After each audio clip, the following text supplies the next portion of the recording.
อะไรเนาะจ้องหน้าเราทำไมเนาะเพิ่งตื่นบ่เพิ่งตื่นบ่กองก้นกุดจูดกองก้นกุดจูดอยู่นี่กล่องสลอยมันดำพี่น้องมันเหลือมันตอบแสงกองก้นกุดจูดอยู่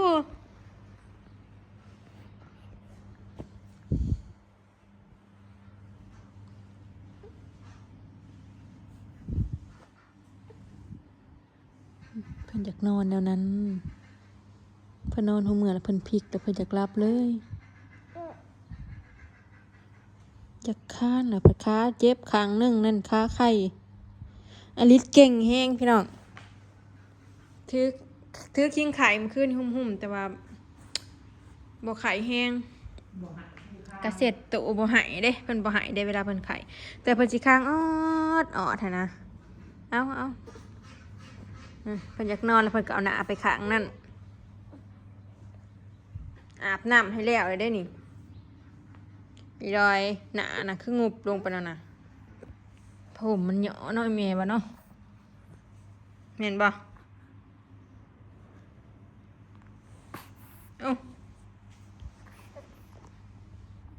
เอาออกถ้าไม่มืออยากนอนแล้วนี่ซึ่งอะไรบ้านี้หิวจังหน่อยกะกินแล้วก็มานอนหลินผู้เดียวจากนับยังนับมือนับตีนยังแขนยังขาอยู่จังสะเลยคันเอาช่วงนี้ก็เพราะเอาพี่น้องบ่เมื่อยเด้มันคานก็จะได้ซื้อคอกมาค้างกันอีกแล้วลูกเอ้ยเจ้านะมันไปได้พยักได้ยังอีกบ้านนี้บ่รถทีบพอบ่เพื่อชี้ใหญ่บ่เนาะ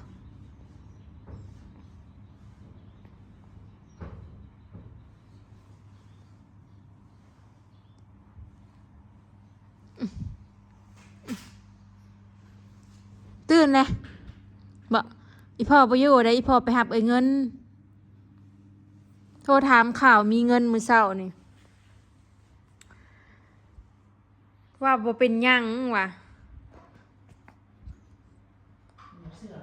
ชลบุรีเสือแล้วตะกี้แล้วว่าสิเอาไปเอกอยู่ไทยในมื้อนี้พี่น้องบัดแล้วพัดเราบอกว่าเราไปเมื่อวานนี่บัดส่งผลเอ็กซเรย์มาน่ะผลกวดมันคนแหละมาซื้อมานะก็บ่คือกันแล้ววันที่กับบ่ตรงเพราะวันนี้วันที่25บ่อ้อยขึ้นไปนะผลกวดวันที่24จักผลกวดมาตัวใดเราสิไปกวดให้อันอยู่คลินิกอยู่ไทยอยู่คลินิกอยู่ลาวน่ะอยู่น้ำลาวน่ะมันบ่มีแนวกวดแต่อาการเบื้องต้นซื่อแล้วบอกว่ามันบ่เป็นหยังมันฮ้อนให้ขึ้นมาเอาโลดว่าซั่นจักสิว่าจังใดพี่น้องเอ้ย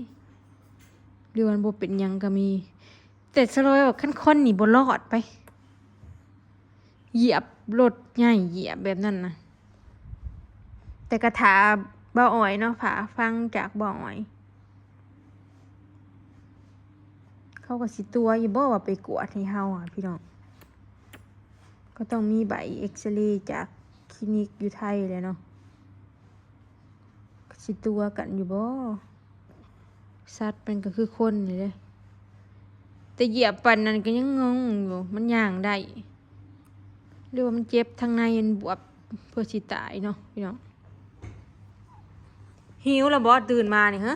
หังก็ตื่นหิวแล้วดูดนิ้วจูบบ่ลอยมีอยู่แวะบ่ได้ใส่ให้ดูด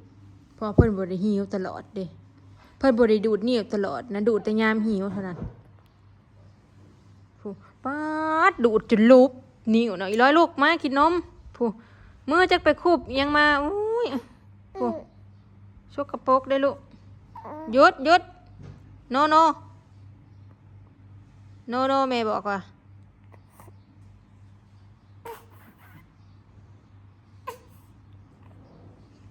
อุ้ยกล้ามคือใหญ่แท้นะฮะ คือกี่ลายแท้วะกล้ามคือใหญ่แท้เอ้าฮะ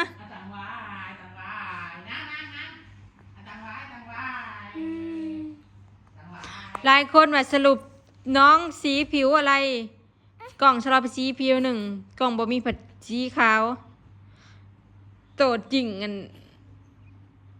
น้องกับขาวอยู่ไซส์อยู่เบิ่งบางที่ก็คือดำแต่ว่าในกล่องชะลอยมันกล่องมันหลายปีแล้วพี่น้องก็เลยอยากออกดำเหลืองๆที่จริงเพิ่นก็อันนั้นอยู่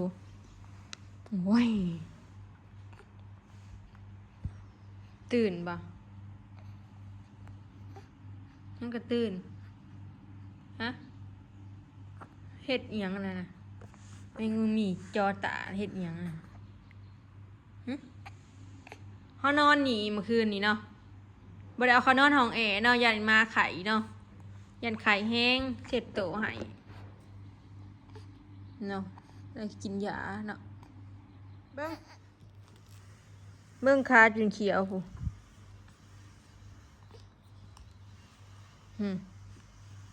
ขาเบิ่งมันจะไข่เพิ่นก็คัดๆแล้วเบิ่งนี่เบิ่งลูกไปเบิ่งแม่เบิ่งให้เบิ่งเบิ่งนี่บ่ไข่เบิ่งนี่ไข่ซ้ำนี่ก็หายเพิดมันเปียกก็ได้นี่ตัวต้องเปลี่ยนได้เฮ้ยเอาหมอนนี่อะหมอนตัวนี้บ่มักแต่หมอนอีแหล่น้อยๆนะบ่หมอนตัวใดก็บ่เอาฮ้อนเริ่มใกล้ฮอดเข้าสู่สงกรานต์แล้วเด้พี่น้องฮ้อนแฮมดีแต่ว่าเฮือนเป็นเฮือน2ชั้นมันก็เลยเย็นแน่รับแล้วไอ้สงสัยยุงกินเมื่อคืนนี้นะเพื่อเพิ่นสิรับได้อีแม่ก็ออกเกลือหมูพี่น้องคันถ้าสลอยออกเกลือยังบ่ได้แล้วหายแล้วตื่นแล้วเมื่อยลิ้นเลยได้นี่เมื่อยลิ้นแล้วก็นอนอุ๊ยว้าวมันตื่น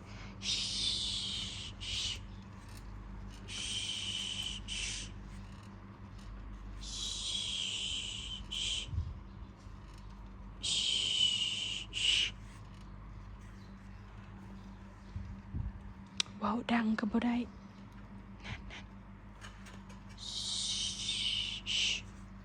เบิ่งแดดจนเป็นให้ยิบๆแห้งแล้งคัก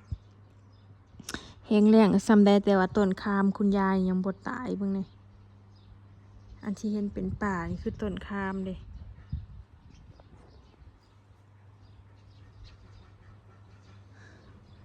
เสือผายรอยก็จนมาตากอยู่หัวเฮือนมันขี้ฝุ่นนี่ข้างเฮือนน่ะลมตีมาหลุดแลนลายมาตากหัวเฮือนปัดเรียกว่ามีนั่นมีนี่บังแน่เนาะใครเนี่ยพักทางกระบงพักขนาดหวานยังไม่ทันได้ออกแจ็คสิออกซำใด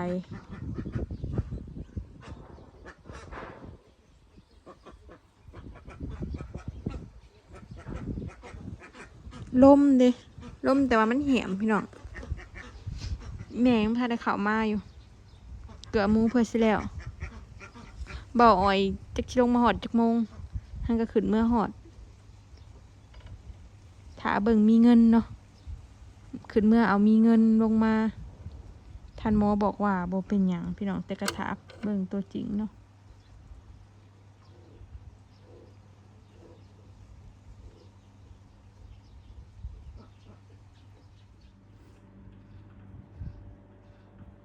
นอนก่อยกันอยู่นี่แหละดีแต่ว่าเฮือนมันติดกับพี่น้องพอได้เฮ็ดนั่นเฮ็ดนี่แน่เนาะเฮาอยู่ติดกับมันก็เย็นอยู่พี่น้องพออยู่เอานอนแล้วก็ดนแล้วก็พลิกเปิ้นข้างมาทางนี้อีกยามเพิ่นร้อนหัวเพิ่นเปียกก็นอนข้างเดียวคันยามกลางคืนน่ะพลิกแล้วก็ให้เพิ่นนอนเมบ พิ่นอยากนอนเมบ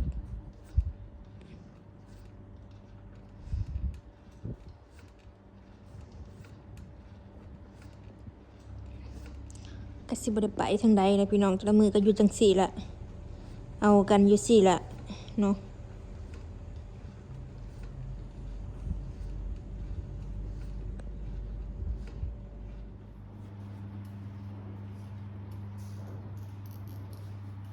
นั่งก็มีรอยนอนบ่อ้อยโทรมาเพราะว่าเว้าดังก็บ่ได้เว้าดังก็ตื่นลมก็ลมแหบขนาดอัดไว้เบิดเดี๋ยวนี้บ่าวอ้อยโทรมาบอกข่าวดีพี่น้องว่ามีเงินน่ะหลอดตายแล้วทำอิดแต่ซะร้อยก็บ่เชื่อยันหมอคิดตัวยันหมอบ่เอาไปเอกให้เฮาอะนะเพราะว่าเราโทรสลอยโทรไปอันเด้ทำอิดน่ะบ่เชื่อเนาะคงเหยียบรถใหญ่เหยียบแม่หรือว่าเฮาเหยียบผ่านมันไปเนาะเฮาบ่ได้เหยียบจึงอะเนาะคันทารถต่ำนี่ก็สิบ่รอดเนาะผลเอ็กซเรย์ออกมากระดูกบ่ได้หักเลยพี่น้องบ่ได้เป็นหยังเลยตับไตไส้พุงนางยังปกติบ่อ้อยขึ้นไปซื้อปิ้งตับไปให้กินนั่นนางแข็งแฮงโดดปึ้งปังกินข้าวปกติสลอยว่าโอ้ยมีแฮงดีใจพี่น้องว่าสลอยแพงคือลูกได้เลี้ยงมา2ตัวบ่อ้อยกำลังลงมาเนาะดีใจพี่น้องรอดตายเบิดเงินหลายพันได้นำนางวาน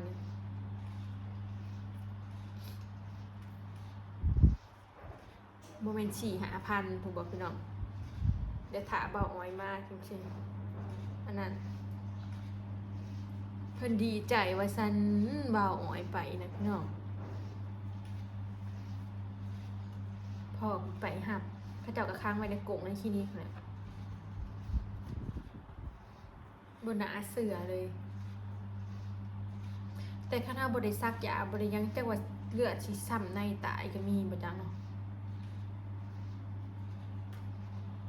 กับมามันใหญ่เนี่ยพี่น้อง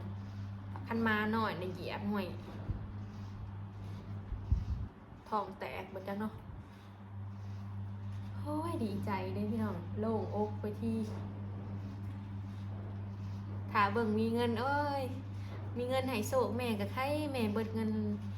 หลายพันเด้นะมีเงินนี่ แม่ก็จอบแต่สิซื้อหวยรถเดชลอยสิลองเสี่ยงเบิ่งตัวมื้อนี้หวยลาวเลขมาบ้านสลอยสิเอิ้นน้ำซัดแบบนี้พี่น้องเลขมาน่ะ11 51 91อ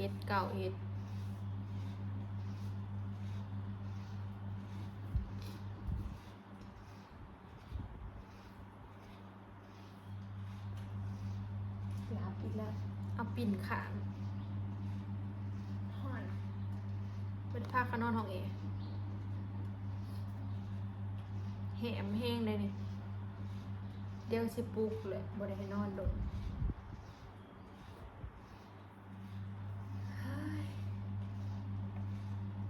เงินบ่ตายแล้วลูกนางฮองว่าจะหูหรือบ่ญาติกันอยากลาดรถเมื่อวานนี่นะตอนเขามาฮอดประตูชะลอกันจอดแหละคือสิแม่นเพิ่นสิว่าเฮาจอดเลยนะญาติกันสิมาลัดละเอื้อละหายน้องกัดน้องล่มลงแล้วชะลอบ่เห็นคงแล่นไปแล้วคิดว่าเพิ่นวิทย์แล้วแต่เก่าเพิ่นแล่นหน้ารถไปนะกัดน้องมันอยู่ในบ่อนนั้นตีนรถนะกัดกันแล้วล่มลงแล้วชะลอบ่ฮู้ว่าสิเพิ่นกัดกันนะเหยียบจังๆเลยแมวเหยียบเข้ากลางหลังมันน่ะกระดูกยังก็บ่แตกบ่หยังแปลกว่ะบ่หนาเสือพี่น้องเป็นบุญของมีเงินแหละ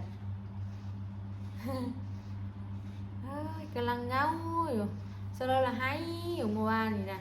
นั่งโอนลูกอันนี้ก็ให้อยู่กลับไปเบิ่งหูปเก่าๆก็ให้พี่น้องนี่นะคันเว้ามากน้ำตาอยากไหลไหมกลับไปเบิ่งคลิปอีกได้เมื่อวานเนี่ยค่ะมันบ่ทันตายนะไปเบิ่งคลิปเคยถ่ายกับมันก็ให้อยู่แม่ก็ได้ มีเงินน่ะ2 ปีเกือบ3 ปีแล้วเด้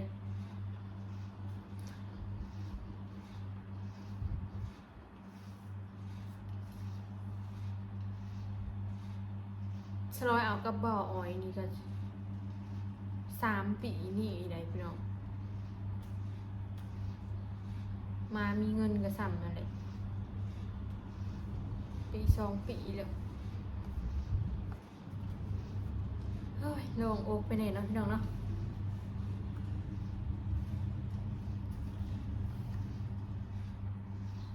คลิปนี้ก็สิจบไปซ้ำนี้เด้อพี่น้องเดี๋ยวถาบ่าวอ้อยมาเบิดเท่าใดเนาะเพอส่งไปเอกอยู่มุกพุเด้กอดสลอยว่าสิยันมอตัวนะ พออยู่บ้านเฮาบ่มีเครื่องเองยันละตัวว่ะ